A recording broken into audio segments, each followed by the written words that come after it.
Hi, I'm Chris. And I'm Ashley, and this is Eva, and we are the Spastic Nomadics traveling in A 45-foot van hool. And come on in, welcome. Welcome to our home. Yeah.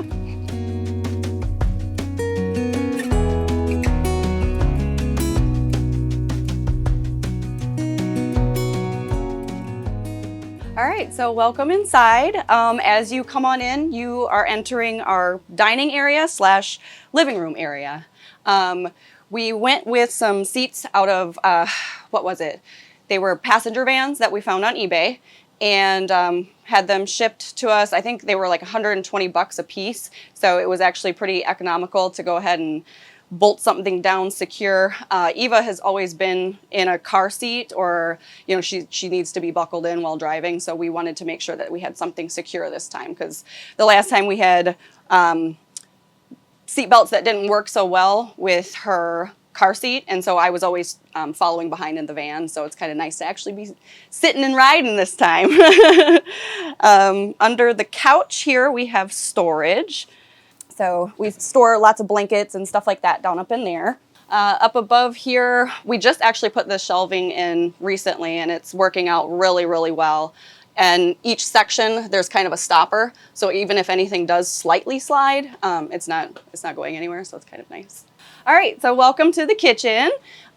We decided to go with a full-size stove this time. We do a lot of cooking all the time in the kitchen. So the last time I had gotten a 3-burner that was basically like a 1-burner. And so because once you had something on one burner, you couldn't use the other 2. So we just wanted to make sure to be able to have full operations here again. So, just regular slide outs that are a complete mess all the time, but you can actually get a whole lot in there. Our countertops are a regular butcher block, and then we did Kona stain on this side. So I'll show you the other side in a minute, but we did Kona stain here and then epoxy over the top of that. He didn't really want to cut any holes in the roof at all. It's full of solar panels anyway. So when I'm cooking, this is actually like your hood above your stove.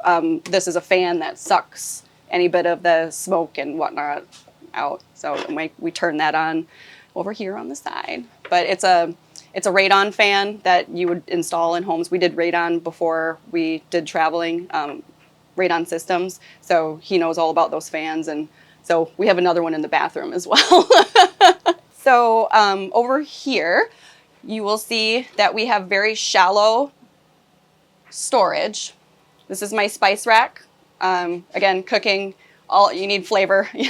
So this is our whole spice rack down in here. And then this, he just so basically the whole backside is going to be the entrance to our playroom, where you climb down into one of the storage bins for the kids. So it's a extra bedroom / playroom. So that's why we have shallow stuff here, but it's all open down up under here. All right, so the other side of our kitchen is completely different. As you can see, I was talking about the epoxy. Over here, it is butcher block as well, but we decided to go with white paint and then glitter with white paint and the epoxy. So he did actually 3 or 4 layers of the epoxy in white, and then the last one was just glitter and epoxy, so that glitter would kind of pop. We've got all of our dishes over here. Again, just easy access, being able to grab stuff. It's kind of nice, makes things go quickly. We have regular water to wash dishes and a sprayer here. And then over here we have our drinking water, which if you've ever seen in a dental office or some homes, they have the 5-gallon jugs that you can buy to refill. We have 2 of those down underneath in the bin, so that pumps up to the drinking water, and then we have an ice maker in the freezer. Under here we have a microwave. This is one thing that I would say we would probably change out. The wattage, you need to be careful on that. I want to say it's a 1,000 or a 1,200 watt, and I would have probably gone with a 700 or 800 watt. Just cook things for a little bit longer, and you're not draining all that solar.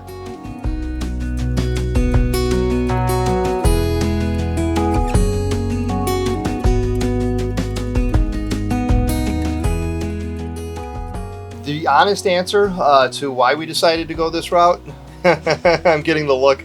What's he gonna say? Disenfranchised in general. You know, I spent a good portion of my life, you know, getting up and working and working and working and working, trading units of life in exchange for dollar bills, and then spending that on a home that we didn't even really care to be in, a lifestyle we just didn't love, you know, vehicles that just don't last, you know. So we decided at some point that we wanted to change it up, you know, and you know, do something different and interesting.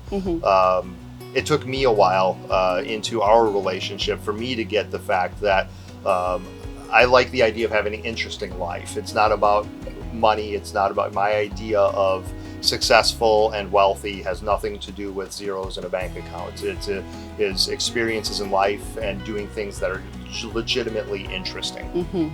Yeah. So we wanted more of that, really. For sure. Yeah. So we sold a house, used that money to finish up the first bus, sold that bus, used that money to build this bus, more or less, and you know, here we are.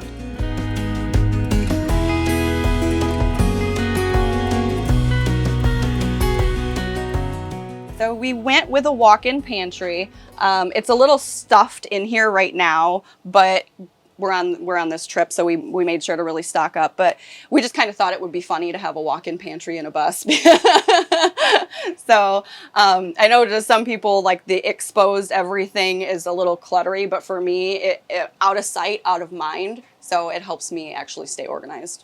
So our trash is up in here, and then our little robot vacuum, she helps us out a lot because everywhere you're parked, it's sandy and dirty. So we went with a full-size fridge. Again, the other one that we had, I was kind of bending over a lot to do anything. You know, the drawers were super low and all that stuff. So she's packed, super packed for the trip. And then our freezer down in here, as you can see, has been making ice for us. So, and sometimes I do still pick up a bag of ice just to keep up because we're water people. Ice water all day long. So it's interesting. The full-size fridge itself is fine, but the ice maker is what we figured out is what is drawing a lot of power. So sometimes we'll turn it off at night just because we need to reserve that battery power. But so that's another thing to consider if you really need ice or not. Like I said, we're ice people, so we're still trying to figure it all out. But yeah, it really will drain your batteries. So welcome to our nice big hallway. We wanted to make sure that anybody that was walking past each other, you could really just not have to kind of go off to the side and be all awkward. So we also have our sink here in the middle. So that way somebody's here, you know, getting ready for the day, someone can walk behind you just fine and not have to worry about that. We kind of have our little station here where we can see what's going on with the batteries and then our heat as well. These big windows, we tried with our layout, we tried to keep as many windows as we could because we knew that from having the school bus that having windows to be able to move that air is important. So, and it also, the feeling of it makes it feel bigger. It makes it feel bigger, I think. So, and then we just have it propped open with cups from Walmart. Welcome to the bathroom. As you can see, I'm standing in our sunken tub. My husband is 6'4", so we're always concerned about having that shower height so that he feels comfortable. And another thing that we missed was having a tub. So the both of us can, especially when we're plugged in and actually hooked up to water, we take advantage of having some tub time. We did tile all around so that it's easy to clean. And then we left this window here as well, so that if we are having tubby time, you can sit and enjoy whatever view that you have. So, but we keep it closed when we're showering. Up in here, so there is 7 of us in this bus at some times. So each of us have our own little cubby and towels up at the top. We do the Turkish towels and we just roll them and stick them up in there. They're great space-saving things. We went with an RV toilet this time with a regular black tank down up underneath. The composting it was okay, but it wasn't 100% for us. Okay, and welcome to the bunk room slash laundry room. Up above, we have 2 bunks here, and then down underneath, we went with full-size washer and dryer appliances. So again, wanted to be able to, keep it efficient so we can get a full-size load of laundry in there, done, over with.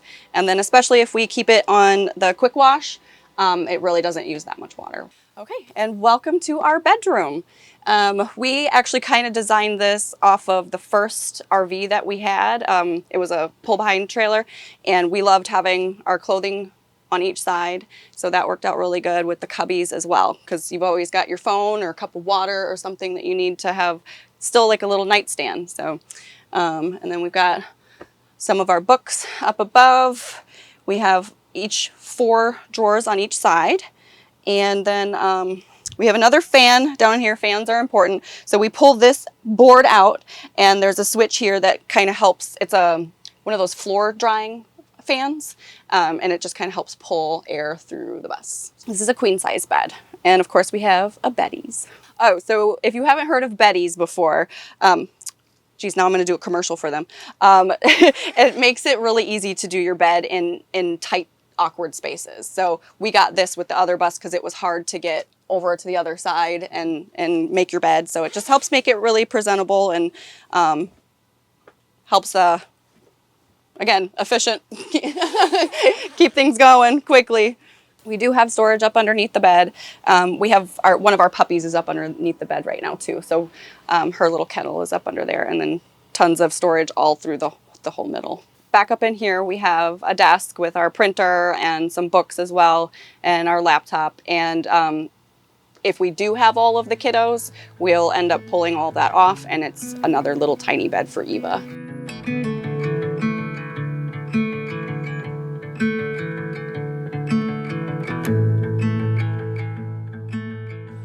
We'll probably, we've kind of discussed this, we'll probably always have some capacity of traveling. Yes, so we're actually working on a shuttle bus as well right now. So that's going to be ours for long term because we're planning on getting some land and building a home. So we'll still always be at Skoolie Swarm and Skoolie UP and all that stuff. Yep. So we definitely love this life, but we know we want chickens and a garden and stuff like that. Makes it a little bit more difficult when you're in a bus. For sure, yeah, for sure. Yeah, someplace to have some, start some roots as far as, This whole thing started because at first as well, we wanted to kind of venture out and see where our actual spot is, because we've moved from Wisconsin to Florida and then went, I don't know if this is the place for us. So then, if we can travel and stay in some places for a decent amount of time and kind of figure out what it actually is like there, then we can actually find our new home spot, right? Yeah, for sure. Yeah.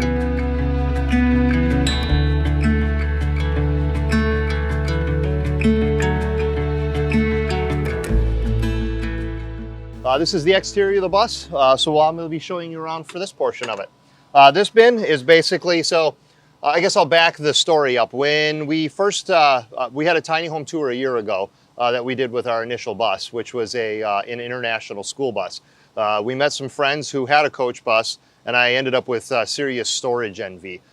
We were getting rid of extra pairs of underwear, it felt like, and they pulling out cotton candy makers and teepees and all sorts of other things. So we very quickly realized that we kind of wanted to graduate up to a larger bus with a little bit more storage. So some of the stuff we have here, I definitely got carried away with, but again, like I said, we'll kind of go step by step and kind of hopefully people can pull some ideas. All right, so the first bin is basically the downdraft fan from the kitchen. And then all of this is just my general storage: ladders, buckets, brushes for cleaning things. The blow-up bouncy house ends up living up here when we're traveling. Other than that, like I said, there's coolers, hoses, you name it, this is where it goes. It's easy access. It goes all the way through to the other side, so I can kind of just reach in and grab whatever we need. And as you saw from upstairs, there's a chute that comes down through the kitchen cabinets. That actually comes down into this bin. It's still somewhat of a work in process. I have most of it done, but like you said, this is going to be a playroom. So the ladder will come down from that space above. I'm still working on the ladder portion, but we've got a couple rugs and some bean bags and throw pillows and things like that that'll go in here. That way she can, you know, access a lot of her stuff right from the outside. And we have a place to go with all the extra toys and things that that accumulate upstairs. All right, next up is the tool bin.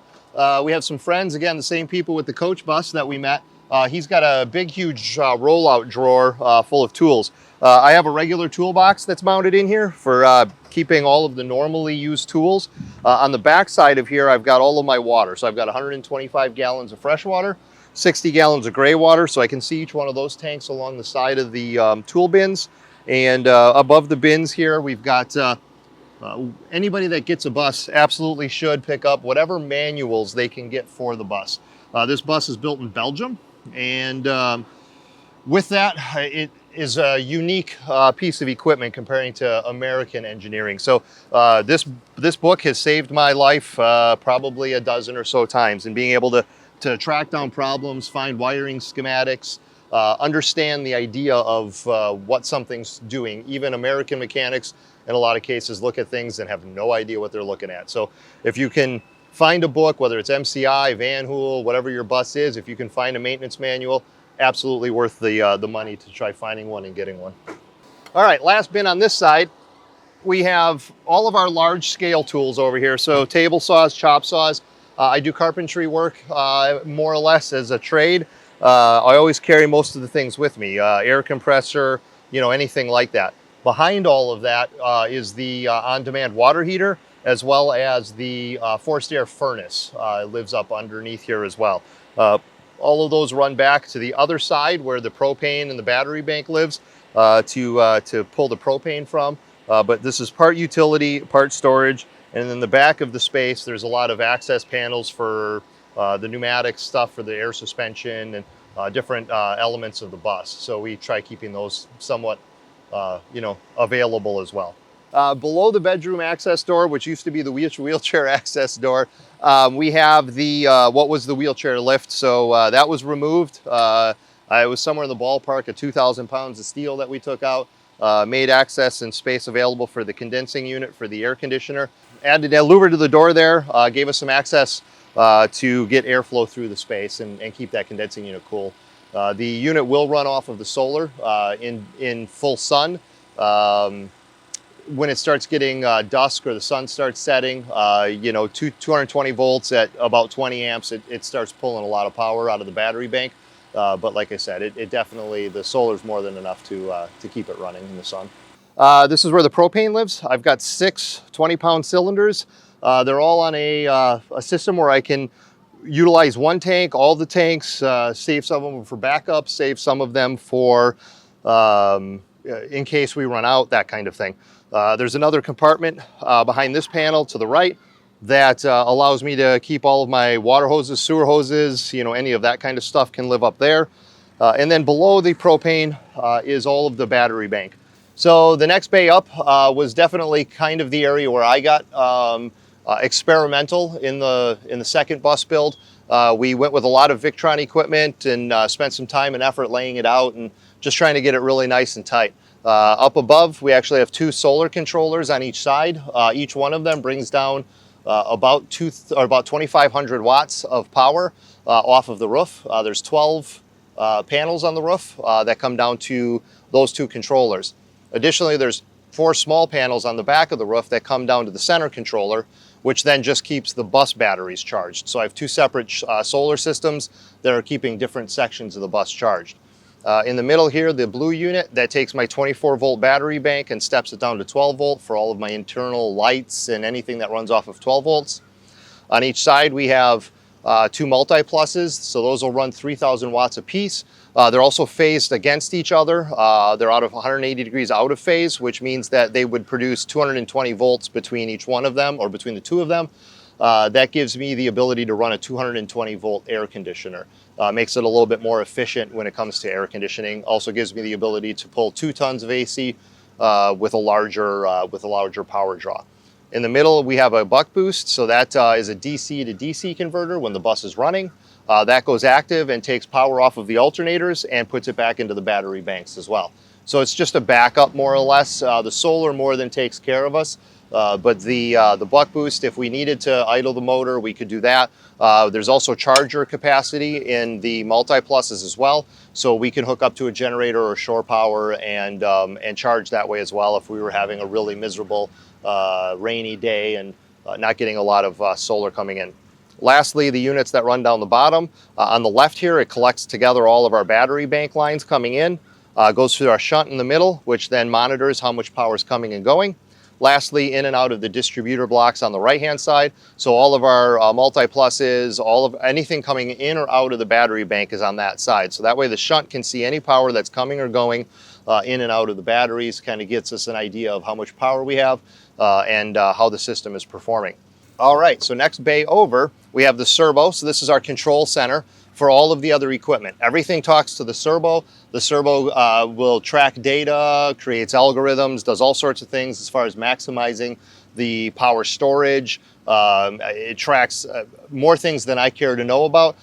We hired an engineer that did all of the engineering on the Victron equipment to make sure that everything communicated with each other and worked properly. So that was an enormous help in not only having the resource and the customer service with the Victron equipment, but also the design and knowing what we were putting together was going to work and kind of work hand in hand.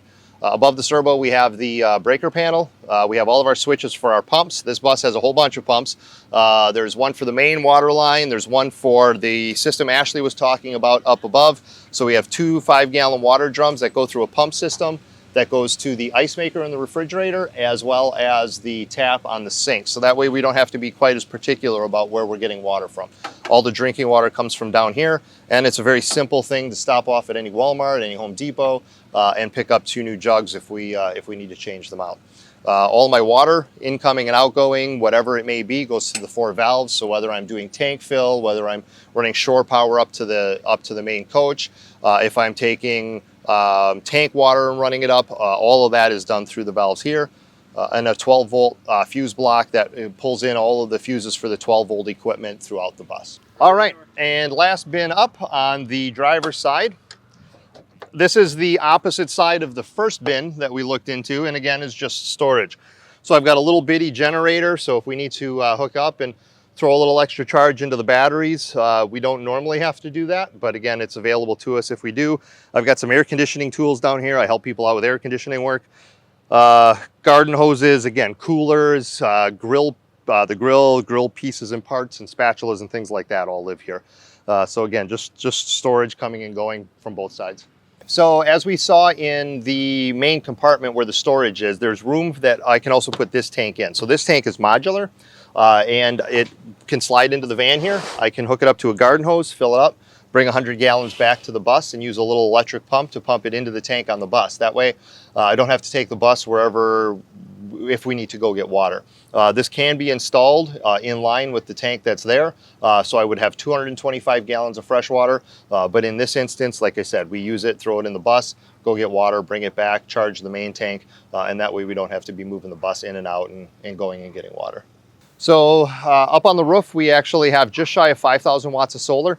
Anybody that's going into building a bus or doing a bus, my recommendation would be to really look at cost of solar. The original plan was we were going to put on panels to keep the sun off the roof and help deflect some of the thermal gain in Florida.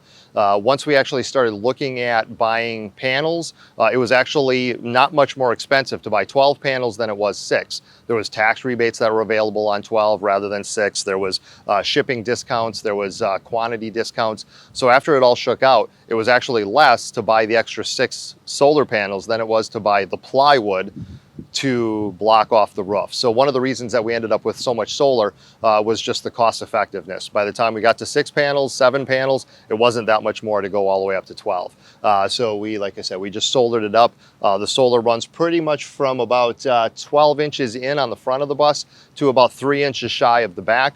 I also designed the system so there's a small corridor that goes down between the two panels that's just wide enough for a 5-gallon bucket. So I can get up there with a wash brush, wash the panels off, hose them off, keep them nice and clean, produce solar, and then we don't have to run generators. We don't really ever have to worry about electricity.